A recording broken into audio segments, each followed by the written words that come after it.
Soteldo hace el ministro de Producción Agrícola hace una declaración asombrosa. Dice, el problema no es la producción, es la distribución.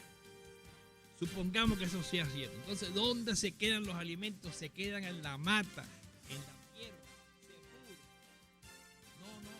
No. Lo que se produce se distribuye. Lo que se produce se distribuye. ¿Qué está pasando? Lo que se produce se distribuye. Es imposible que lo que se produzca no se distribuye. Eso es una locura. Si el problema fuera de distribución, en alguna parte estarían los alimentos. No, el problema es de producción. Y el problema de la producción es muy sencillo. Entre las expropiaciones y los controles de precios, no es negocio producir en Venezuela. No es negocio producir. Nadie va a producir para perder. Entonces, ¿qué es lo que ocurre? No se produce. No hay alimento, no hay distribución. Y los supermercados, sobre todo los que están en manos del gobierno, están secos, desvalidos, desiertos, vacíos. Eso es lo que está produciendo. Eso es lo que está pasando. Y los salarios no pueden aumentar al ritmo de la inflación. Total, perdonen que eso es involuntario. Eso no me lo provoca la agricultura, me lo provoca sencillamente la gripe, que eso sí es universal y democrático en Venezuela. Señores, el invitado, no hay ningún invitado. Jackson, venga acá, lo invito, Jackson, venga acá para hablar con usted. Lo voy a interrogar, Jackson. No quiere venir Jackson. Entonces, ¿qué hacemos? ¿Qué hacemos entonces? El Yepes está en camino. Ya está llegando. Le faltan 5 minutos, 4 minutos, 3 minutos, 2 minutos. Ahí está. No, pues ya han pasado 5 minutos. Debe estar en la esquina. Ya debe estar llegando. Señores, ¿qué se hace? ¿Qué se hace? Roberto Justi desapareció. Jackson, explíquese. Explico, ¿qué quiere que hable contigo? Hablamos de todo, de lo que está pasando en el país. Sí, a ver, usted que es un hombre informado, este es el jefe de información, se supone que está informado. Si él no está informado, se acabó. Estamos mal. Se acabó de Estamos receso. muy ¿Qué mal. está pasando en Venezuela? Bueno, Venezuela está, como dicen popularmente, patas para arriba, ¿no? Patas arriba. Pero dime por qué. Donde está la cabeza están los pies, donde están los pies está la cabeza. ¿Qué pasa? Bueno, casos puntuales, casos de donde valores como... ¿cómo te explico? Situaciones como la que está pasando en los abastos bicentenarios, donde la corrupción, ¿verdad? Toca directamente a la persona común, ¿no? Entonces el día a día en el venezolano ya la política, es decir, la política no me toca, ya la política lo envolvió, ¿no? Y eso es una tragedia día a día, pararse todos los días. Que yo creo que esos problemas son también por la fijación de precios. Tú no puedes fijar precios que no sea negocio producir. Entonces, claro, el gobierno tiene una política de precios que es muy demagógica. Claro. Pero entonces no hay producción. Y la poca producción que hay desaparece. Pero para producir tú necesitas un marco legal, un marco jurídico, precio. Claro, yo también estoy de acuerdo con eso. Yo a veces digo, los productos tienen que valer lo que valen, valga la redundancia. Porque si no, simplemente no hay motivación para el que quiera invertir. ¿Por qué no se produce en Venezuela? Por esa misma razón. No hay garantía de que, primero, que recuperes el capital, ¿verdad? Lo que vas a invertir. Segundo, que no hay garantía de que no te expropien. Y entonces toda esa situación que tú estás en algo inseguro, tú como empresario no vas a invertir. Mira, no hay producción por culpa del señor Chávez. El señor Chávez expropió y mantuvo una política de precios controlados. Entonces, al que no expropió, se arruinó o no produjo. Claro. Entonces, en este momento nadie va a producir y entonces hay un problema. En el país los sueldos son muy bajos y subir los precios es el dilema que tiene el gobierno. ¿Cuánto crees tú que debe estar el salario mínimo en este momento? Mínimo. Bajo el escenario de cuando te hablan de precios justos. Porque yo también me pregunto... 80.000 o 100.000 bolívares. Ajá, porque tú ves en la calle y tú ves precio justo, una leche condensada, 1.000 bolívares. Ajá, si eso es el precio justo, quiere decir que la persona tiene capacidad para comprar ese producto. Pero en términos reales no existe. La leche condensada no está regulada, ¿no? No, pero te hablan de precio justo. Entonces mi pregunta es, ¿cuál es el salario justo? Sí, pero el que te pone precio justo lo cambia como le da la gana. Eso no es un precio controlado. Esa es una buena observación, pero yo parto del que el precio justo, cuando llegan a inspeccionar la gente del gobierno a los abastos supermercados, es porque hay un acuerdo allí. Sí, pero el punto es el siguiente. Cuando El punto es que tú no ganas lo que necesitas para cuando sobrevivir. en un país tú estás inspeccionando los abastos de supermercados, acabas con la distribución, acabas con todo. O sea, en un país que tú tienes un ignorante que llega a un supermercado y dice, no, eso tiene que valer tanto. También vale tanto, pero no se produce más. ¿Qué es lo que ocurre en Venezuela?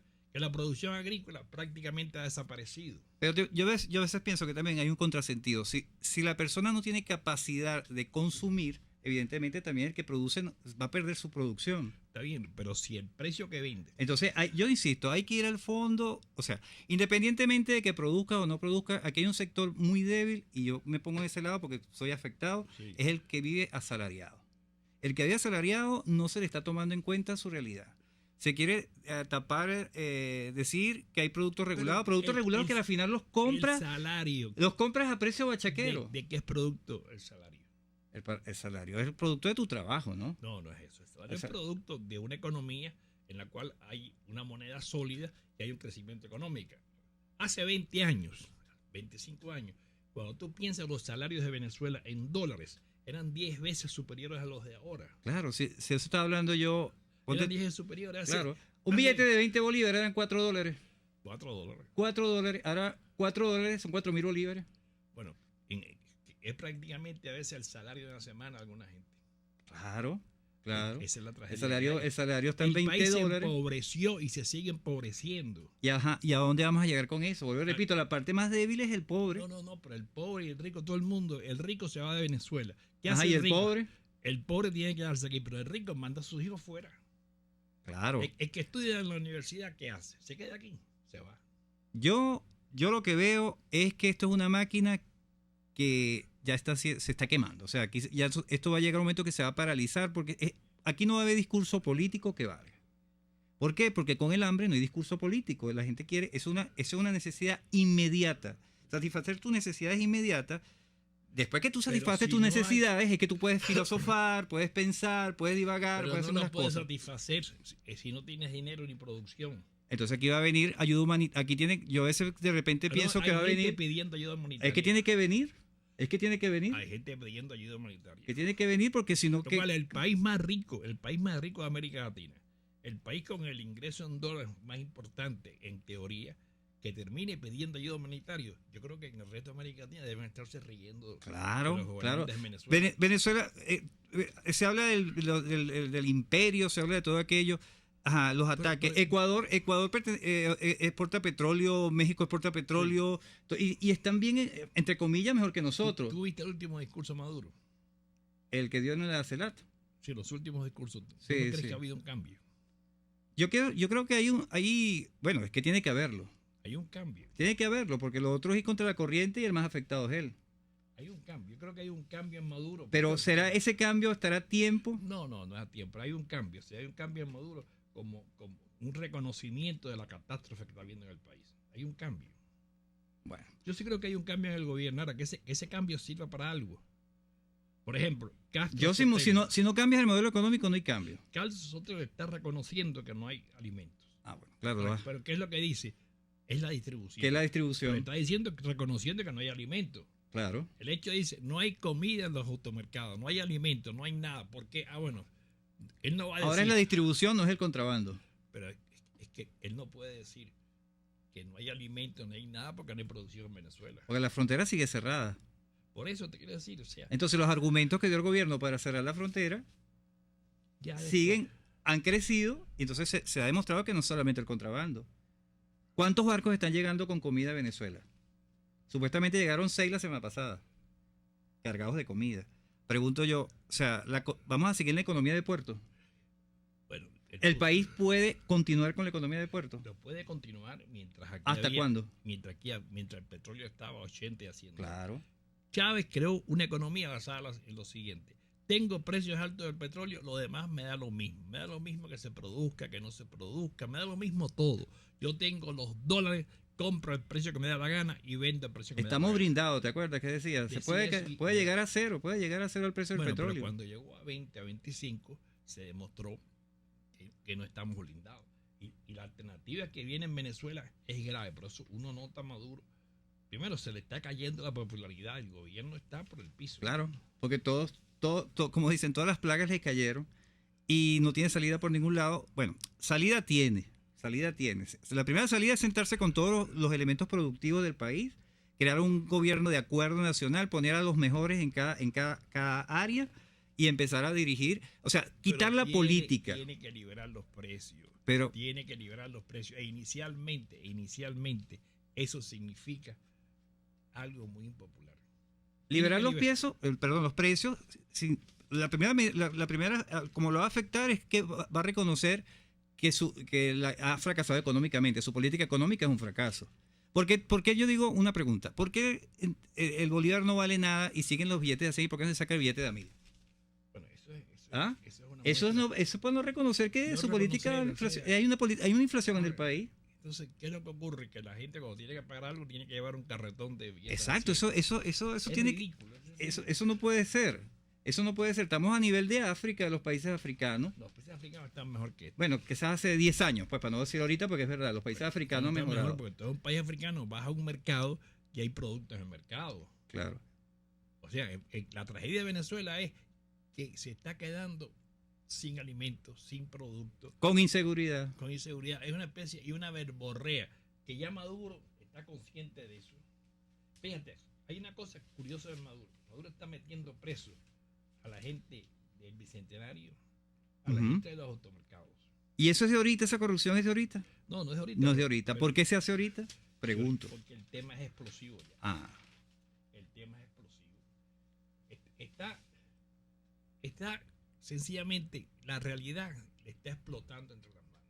Y si tú le añades elementos de afuera, como que eres el país más corrupto del mundo, eres el país con la ciudad más insegura, o el país más inseguro del mundo.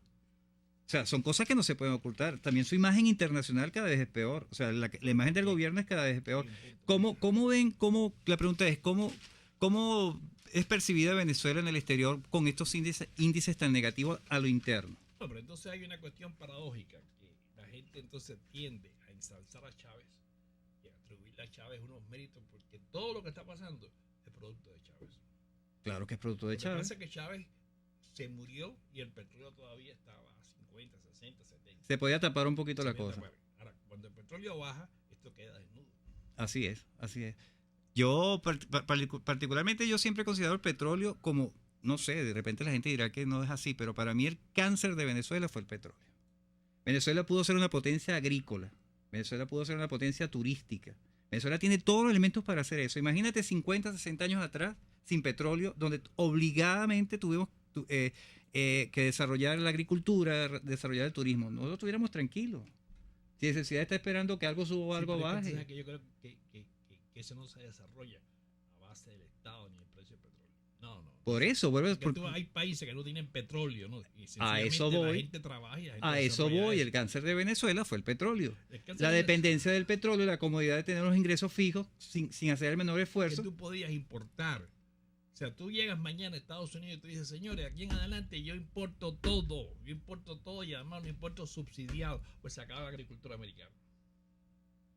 O sea, el petróleo de cierta forma arruinó a Venezuela porque le ha impedido desarrollarse, pero con este gobierno, porque uno piensa lo que fue el petróleo en época de Rómulo Betancourt, en época de León, en época de Caldera, en época de Blas Andrés, no pasaba eso. ¿Sabes que a veces pienso que cuál fue ya lamentablemente fue afectado el metro de Caracas?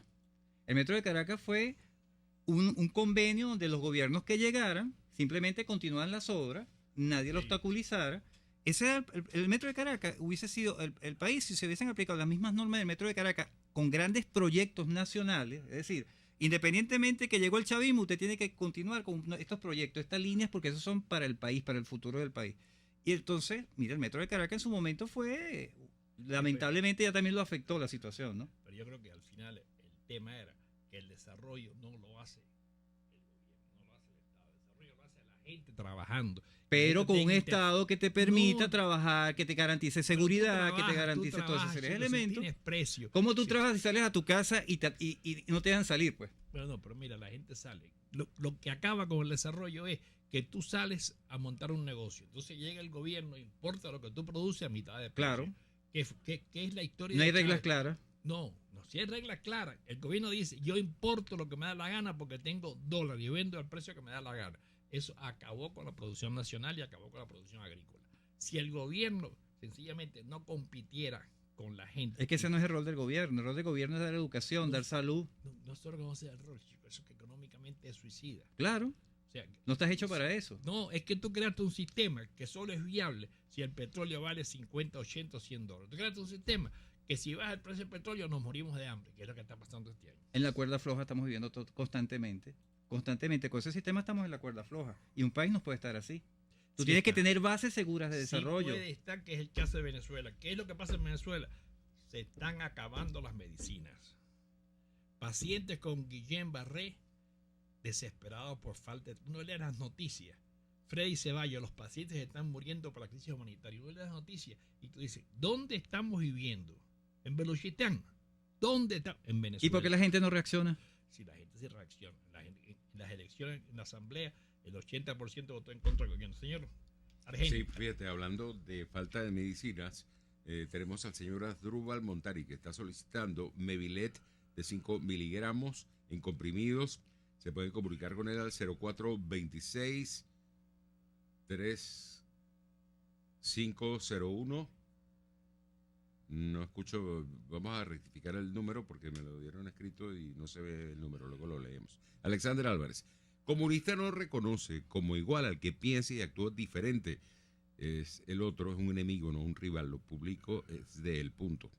Grigori Rasputón, el futuro, hacha, machete y escardilla, a sembrar yuca, topocho y auyama, a criar gallinas y cerdos. No necesita ni insumos importados. José Andrés Pernía, hay que llamar a esto por su nombre, conceptualmente un estado fallido. Vamos a la deriva, ni una sociedad primitiva, es así. Otro oyente, Guainía, propone que invites a Francisco Faraco a un programa completo. El programa buena del idea, no buena fue idea. nada más la mitad, ¿no? Caballo Libre, sin aviso y sin protesto, llevan 4 días que Hidrocapital dejó sin agua a Macaracuay, que la pongan ya, no somos camellos, dice otro oyente a través de la cuenta @golpe-a-golpe3, y pedimos disculpas a nuestros oyentes porque no estamos recibiendo mensajes a través del sistema de Dilo, hay un problemita que estamos resolviendo. Ok, vamos a comerciales y tenemos como invitado a José Antonio Gil Yepes, Data análisis. Data Análisis, que es un hombre que tiene información en la yema de los dedos. Así es. Ok, a comerciales. Usted escucha Golpe a Golpe por RCR 750 AM. Hola, soy Mayra Prado, conductora de Todo se puede. La información es poder y en el área de la salud es clave entre la elección de conductas saludables y el mantenimiento de un sano estilo de vida. Responde. ¿Haces ejercicio? ¿Te alimentas balanceadamente? ¿Te deprimes con frecuencia? Desde Radio Caracas Radio y Todo se puede, queremos conocer tus hábitos para ofrecerte las mejores jornadas de salud. Llena la encuesta en mayraprado.com y entérate de primero de todos nuestros eventos para la comunidad. Sé la diferencia, todo se puede. Una crónica de la actualidad. Golpe a golpe. Solo por RCR. Golpe a golpe. Tenemos a José Antonio Gil Yepes que nos dice que esto está llegando al límite. Es la conversación que teníamos antes. Y yo le decía, en otra época, esta situación terminaba con una rebelión popular. Pero Sí. se supone que este es un gobierno revolucionario. Se supone que los militares estén en el poder. Ahora, este deterioro que tenemos va a seguir. Aparentemente va a seguir. Mal en peor. Sí, es la política de Estado, pues, de continuar profundizando. Hoy en el Universal tengo un artículo en la página de opinión en donde señalo que el gobierno está huyendo, pero hacia adelante.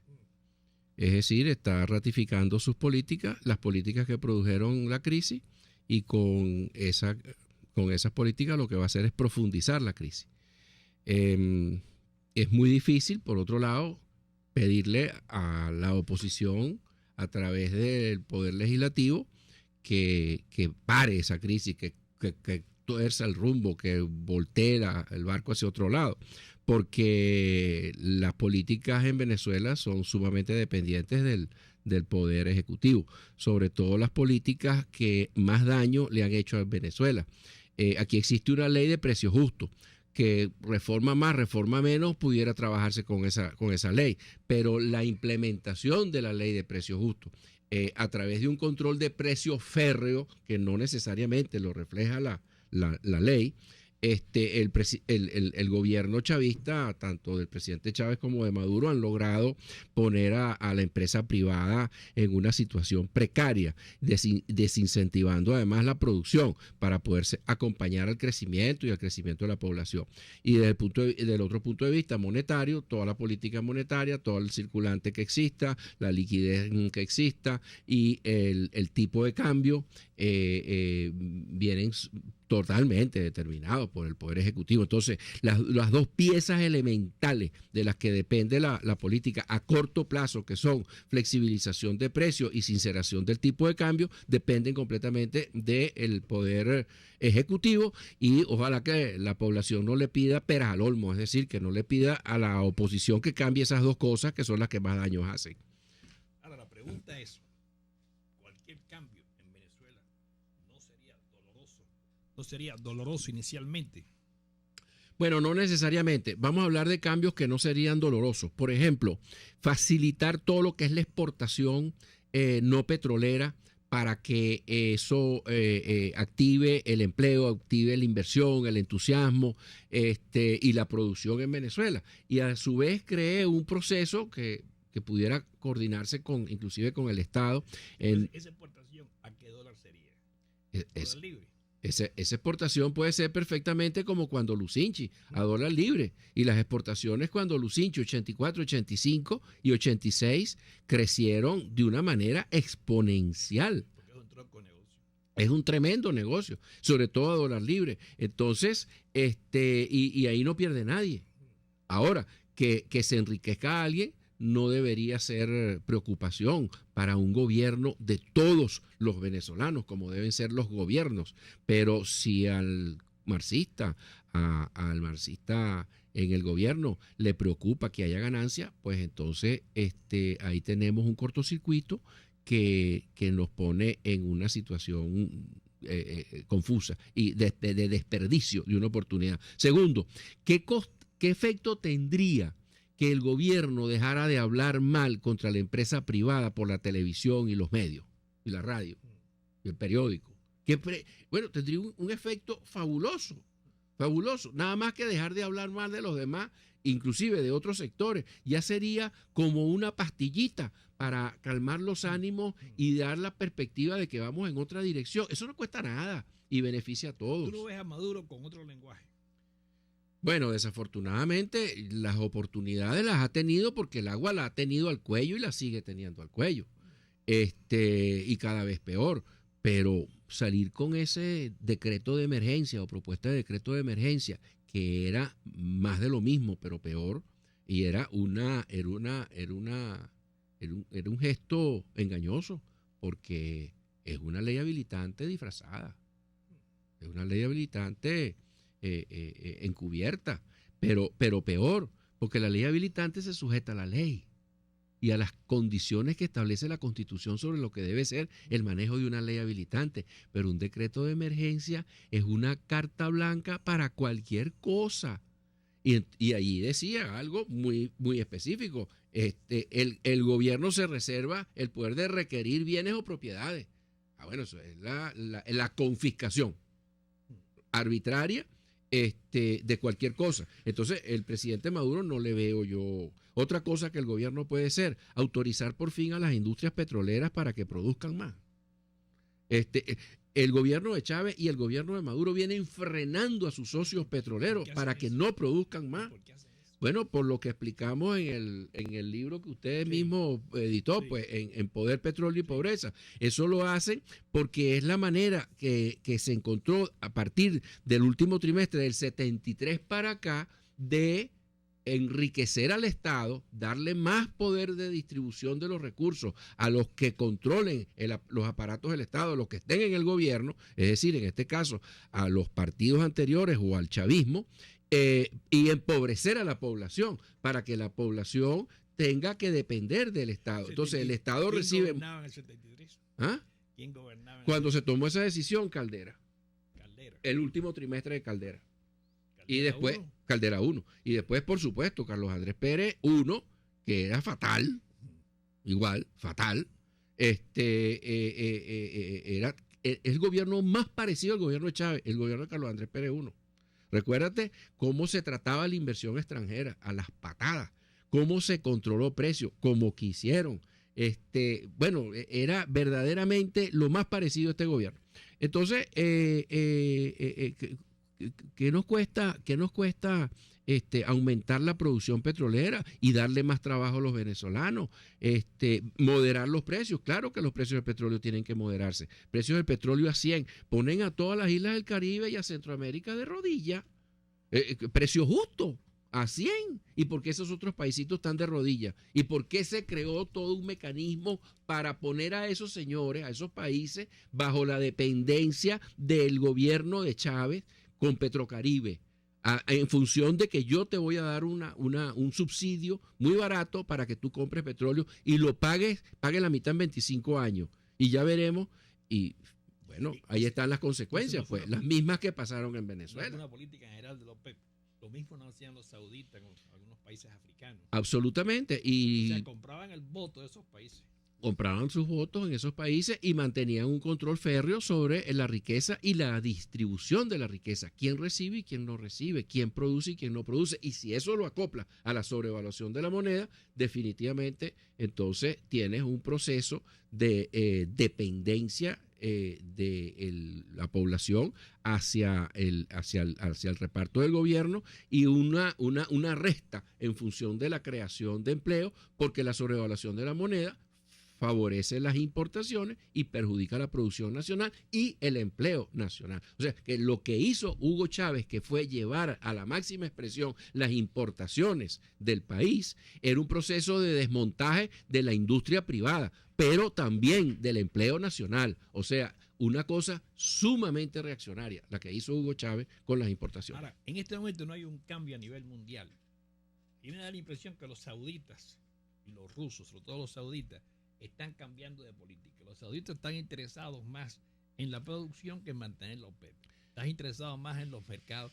Y ahora está viajando por el mundo el Elogio del Pino, tratando de revertir esa política. Ahora, muy curiosamente, el Elogio del Pino no ha ido a Arabia Saudita.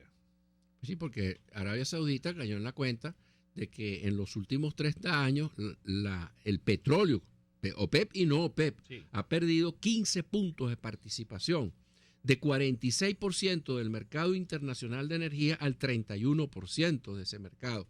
Y esos 15 puntos se deben a precios altísimos que le han abierto las puertas a otras fuentes de energía que son más costosas. Y a otros productores de petróleo. Y a otros productores de petróleo que también... Todo el mundo produce petróleo. Estados Unidos produce petróleo. Sí. Entonces, el rey de Arabia Saudita, que tiene la segunda reserva más importante del mundo, 740 mil millones de barriles, dice, no, yo no me voy a quedar con esta reserva aquí, yo no voy a pasar la historia como un tonto. Tenemos que mantener la aplicación y recuperar la participación del petróleo en el mercado energético nacional. ¿Quién tiene las primeras reservas? Venezuela.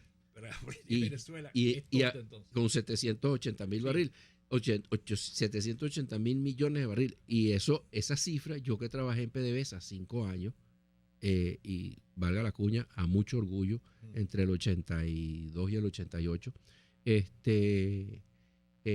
yo sé que esa cifra es sumamente modesta. Porque la de Venezuela. Esa publicación, sí, de que Venezuela tiene 780 mil millones de barriles. Tiene más. A la tecnología de aquel momento, sí, de hace 30 años, cuando yo salí, tenía más o menos eso, que era... asombroso. Estamos siguiendo una política que va en contra de nuestros intereses al final. Vamos a comerciales ahora y seguimos con José Antonio Gil Yepes, director de Data Analysis, que está en el fondo de la tragedia venezolana. A comerciales. Ni de suerte, ni de gracia, ni de pecho. Es Golpe a Golpe. El siguiente espacio educativo está dirigido a niños, niñas y adolescentes. RCR presenta Todo se puede, una producción nacional independiente de Mayra Prado, certificado número 16923. El cambio es acción. Muévete por tu salud. No tienes excusa. Tú puedes. He decidido enfrentar la realidad, así que apenas se ponga linda, me avisan. Así dice Felipe, uno de los personajes de la reconocida tira cómica Mafalda. Me hizo pensar en todos los momentos en los que esperamos las condiciones perfectas para hacer algo. Y así se nos va la vida. Eso no le pasa a Luis Alayón. Gracias al tercer curso de Internet para el adulto mayor, conocí al profesor de informática más querido y admirado. Un joven de 29 años, usuario de silla de ruedas por tener el diagnóstico de enfermedad de Duchenne, condición hereditaria que cursa con fatiga y discapacidad motora como síntomas principales. Luis conduce su silla de ruedas desde los 6 años de edad, dispositivo que considera como primera herramienta de independencia.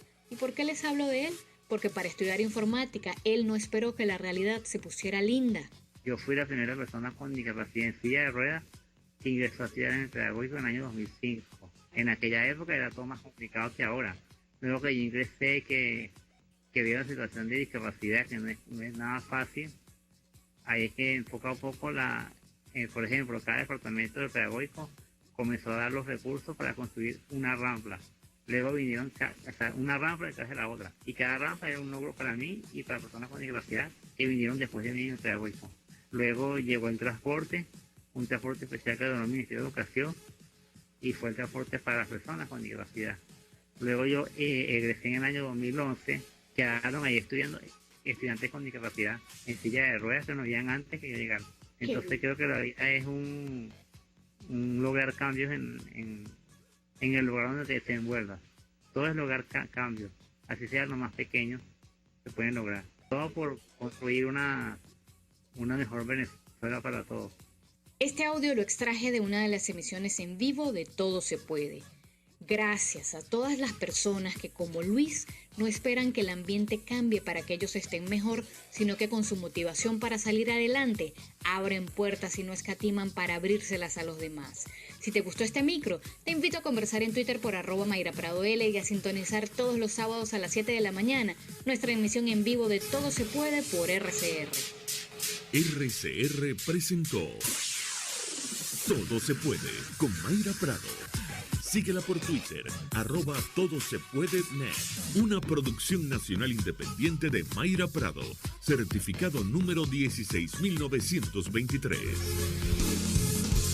RCR 750 AM. Porque lo bueno une. Los hechos de hoy que serán noticia mañana se debaten y analizan a profundidad en Conexión 750, un espacio donde la participación del público y las opiniones de los especialistas invitados se conectarán con las ganas de construir un país mejor. Conexión 750 con María Alejandra Trujillo, de lunes a viernes, de 5 de la tarde a 7 de la noche, solo por RCR 750 AM. Golpe a golpe, el cuento completo entre lo irónico, lo serio y lo ácido.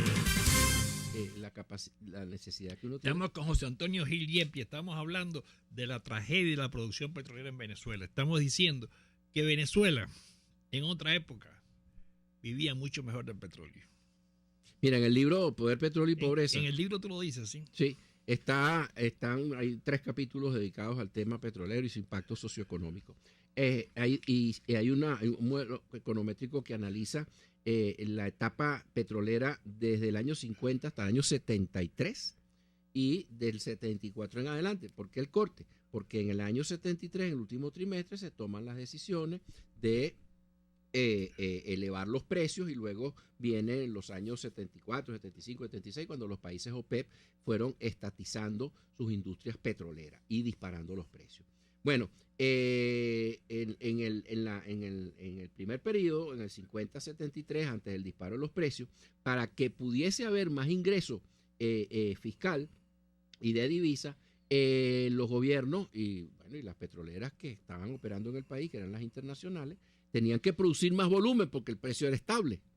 Y ese más volumen arrastraba a el empleo en petróleo y en todas las industrias conexas y todos los servicios conexos, que te obliga a utilizar ese volumen de producción. Entonces, todos los años tienes más volumen, todos los años tienes más empleo, todos los años tienes más riqueza, y la locomotora... Pero se pensaba que eso era malo, se pensaba que el petróleo se estaba acabando y que mejor era producir menos petróleo. Bueno, eso es lo que se decía. Sí, pero déjame terminar. La locomotora, sí, que era la industria petrolera, arrastraba el resto de la economía, y como el margen de ganancia no era muy grande, porque al tú tener que emplear tantos recursos reales, tienes que ir repartiendo en precios, en lo que tú le estás pagando a los proveedores y en salario a la gente. Tú tienes que dejar mucho de tus ingresos, los tienes que dejar repartidos ya de una vez en el torrente económico, pues, y en todos los eslabones de la producción y de los servicios en la economía. Entonces, eso tenía unos efectos socioeconómicos fabulosos, porque además la economía se manejaba de una manera bastante ortodoxa, bastante por el libro. Se trataba de que no hubiesen déficits fiscales, de que, bueno, la moneda siempre estuvo sobrevaluada desde el general Gómez para acá. El general Gómez utilizó la sobrevaluación de la moneda igualito que Adey Copey e igualito que Hugo Chávez. Bueno, Hugo Chávez muchísimo más y Maduro muchísimo más. Todavía estamos a 6 bolívares 30. ¿Por qué? Porque ¿por qué lo hizo así Juan Vicente Gómez?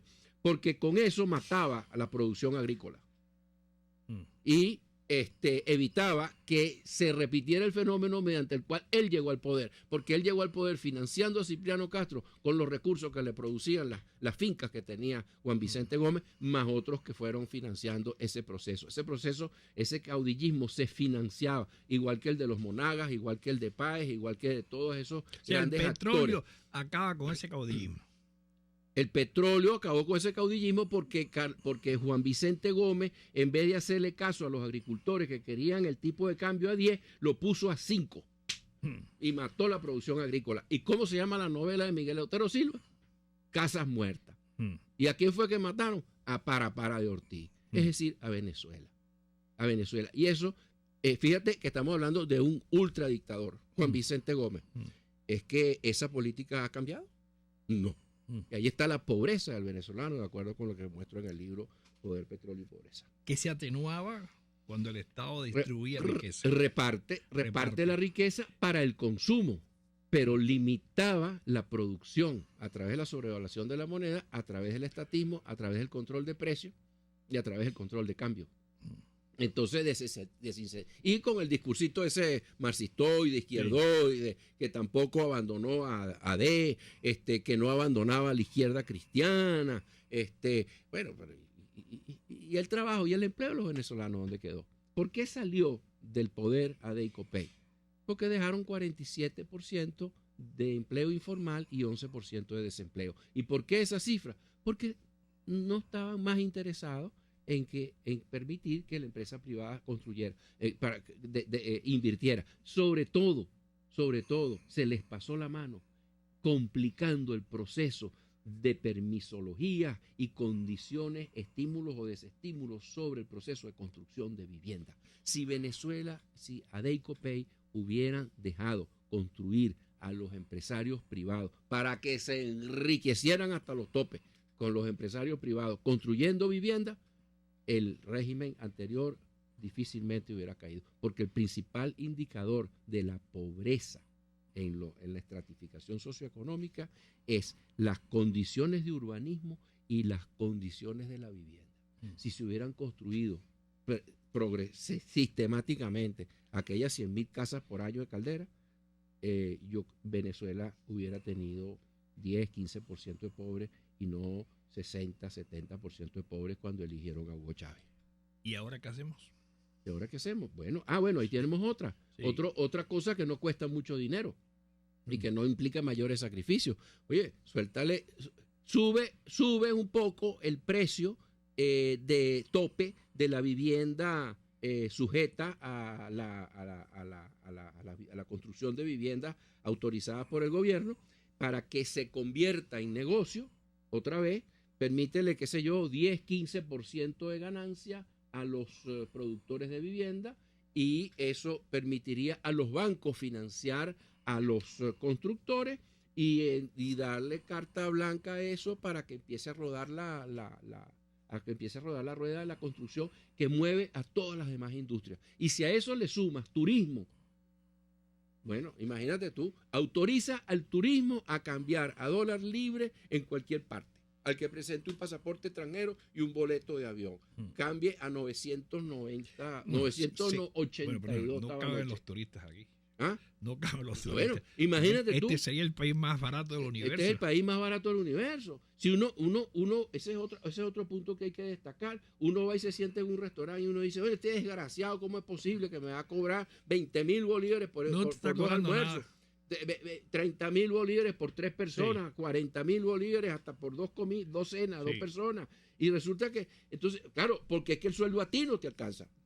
A ti no te alcanza el sueldo. Pero lo que está cobrando. Pero ese pobre diablo, cuando si le pones del lado de lo que está cobrando, si te cobró 40,000 bolívares, son $40. $40 vale ¿qué en Estados Unidos?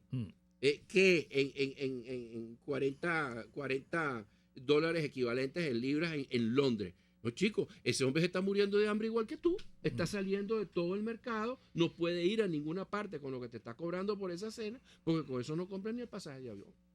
Bueno, entonces la culpa no es de él que me está cobrando.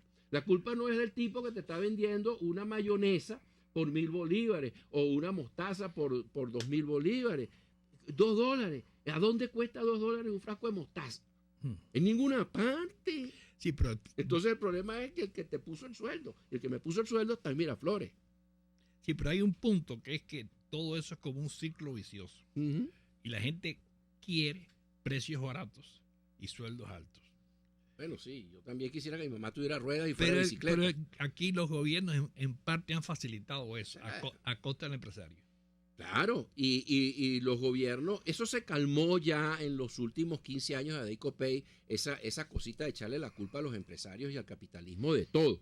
Pero Chávez se montó en esa de una manera insólita, pues, y muy insincera de su parte, para volverles a tumbar el medio copete que les pudiera haber salido a los empresarios, que ya se los había empezado a tumbar Cardenado.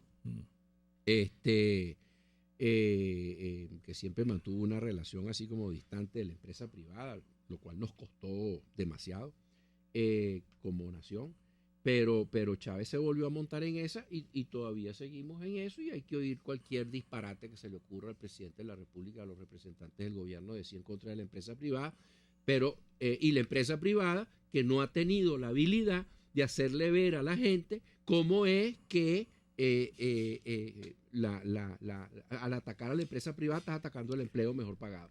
Lo que pasa es que el empresario sabe que los mejores negocios se hacen en esta Venezuela con el gobierno. El empresario no quiere pelearse con el gobierno nunca. O sea, el cliente que puede comprar al empresario cualquier cantidad y a cualquier precio es el gobierno. Sí. Entonces, el empresario sabe que ese que está enfrente le puede fijar el precio, lo puede hacer rico. Entonces, el empresario no se atreve a enfrentarse a eso. No, tienes mucha razón, y eso es histórico.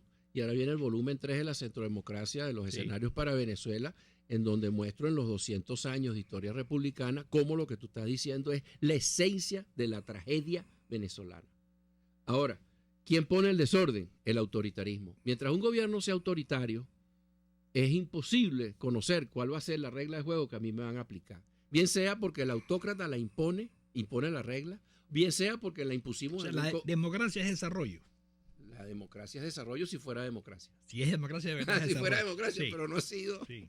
Pero no ha sido. Y esa es la tragedia, que no lograron, a Deicopey no lograron ser suficientemente democráticos. Y tuvieron un toque autoritario importante que hizo un régimen confuso, un régimen ambivalente entre autocracia y democracia y pluralismo, que el lenguaje popular lo llamó la partidocracia. Partidocracia, vamos a comerciales. Usted escucha Golpe a Golpe por RCR 750 AM.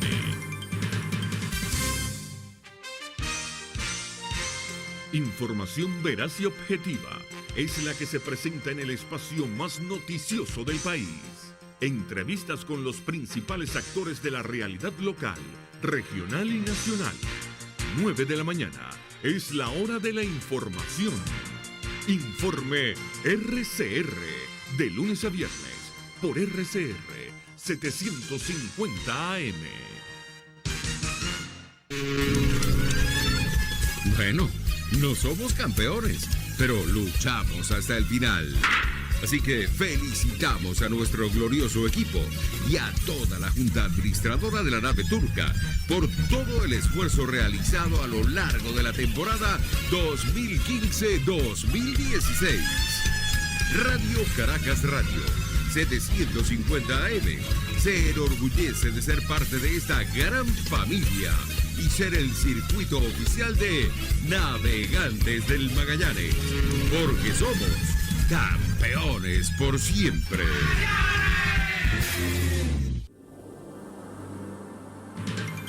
Una crónica de la actualidad, golpe a golpe, solo por RCR.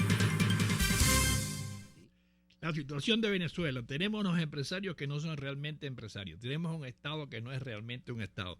El petróleo, de cierta forma, que es lo que se ha dicho a veces, ha sido una gran bendición porque creó una sociedad moderna, pero ha sido una gran maldición porque impidió que esa sociedad moderna se desarrollara en una especie de capitalismo sincero. ¿No es así? Bueno, mira, el autoritarismo evita que la gente invierta en producción, que generalmente son inversiones costosas y a largo plazo, sí, aunque son las deberían ser las más rentables y las que necesariamente tiene que contar un país para poder generar empleos y para poder generar márgenes de ganancia importantes, para poder diversificar sus ingresos fiscales y sus exportaciones, sus ingresos de divisa.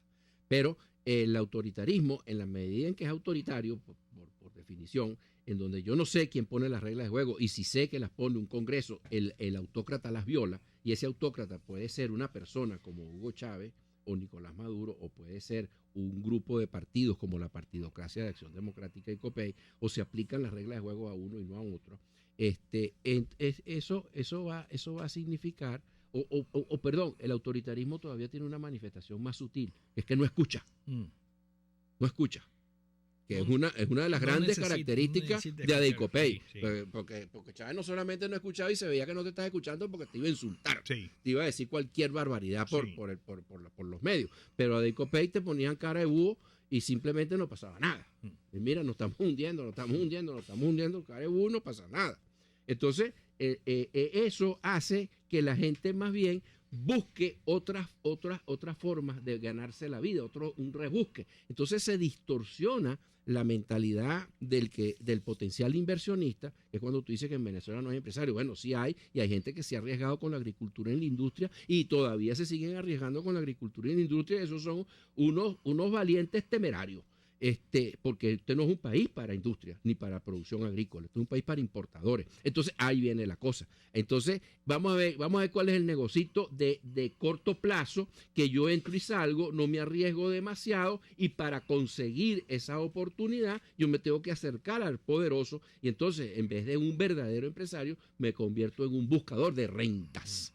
Pero esa historia no es solamente una historia petrolera. Esa historia, en lo que usted analice a la historia de España, usted analice la colonia venezolana y usted analice los 200 años de vida republicana que tenemos en Venezuela, es la misma historia.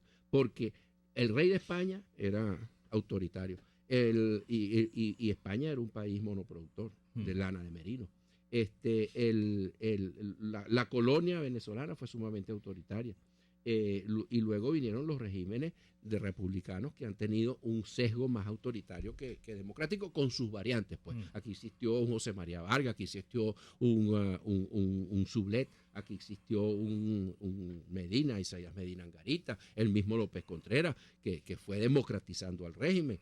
Que no llegó tanto como Medina. Bueno, no, pero Medina pues tuvo la virtud de llevarlo más lejos, pero era un proceso.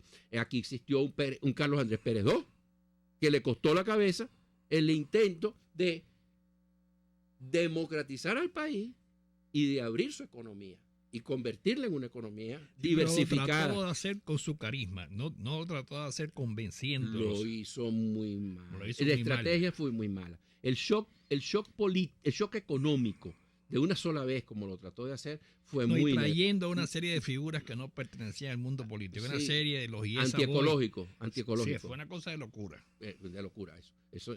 No. Eso no estuvo bien manejado desde el punto de vista y estuvo muy mal asesorado por el Fondo Monetario y por el Banco Mundial.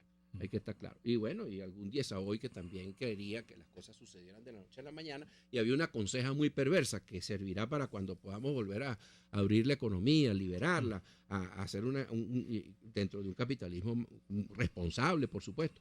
Pero es que cuidado con los shocks económicos. Que eso fue una pésima conseja que se lanzó en aquel momento, en el 89, porque lo que no se haga de una vez, entonces van a venir los intereses a entrampar las Lo van a cosas cambiar. y no vamos a poder cambiar. Bueno, ¿qué hizo Hugo Chávez?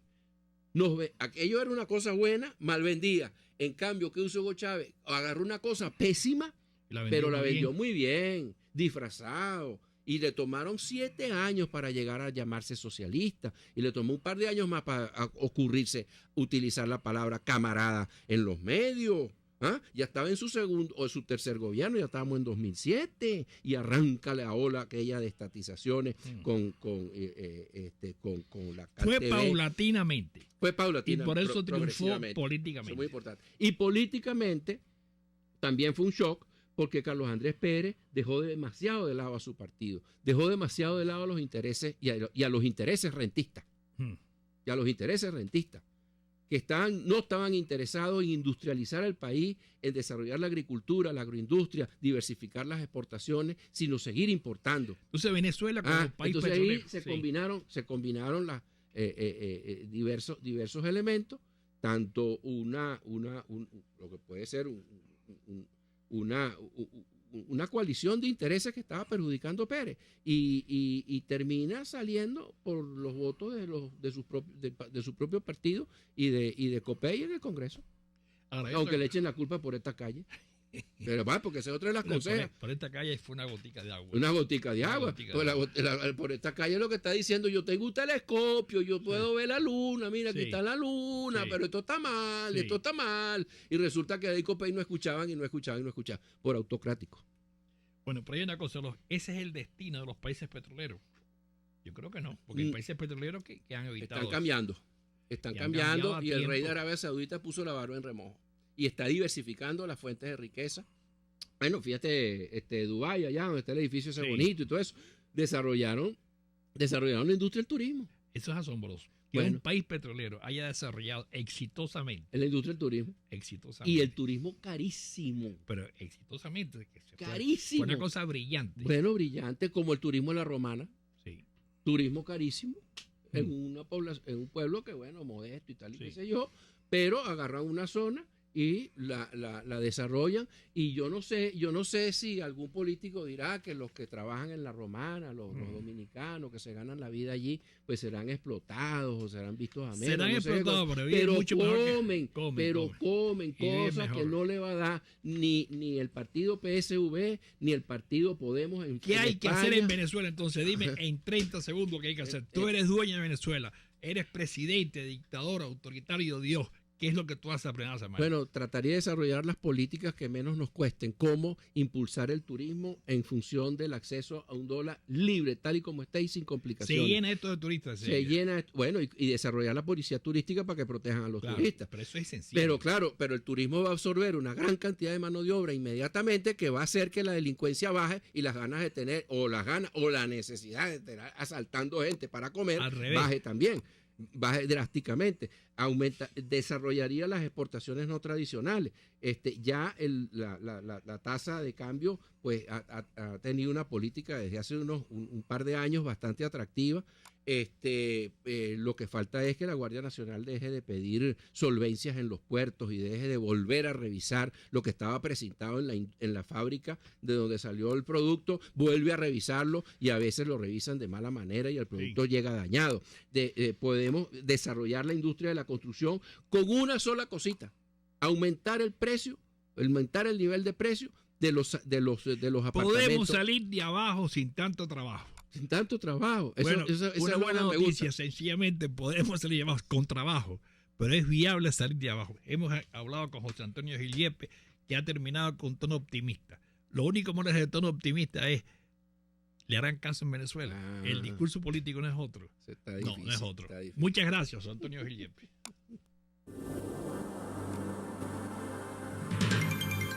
RCR presentó Golpe a Golpe. Para cualquier comentario o sugerencia, escriba a golpeagolpe@rcr.com.be. RCR 750 AM, porque lo bueno une. El siguiente espacio educativo está dirigido a niños, niñas y adolescentes. Este espacio es presentado por Galletas María Puig Integral.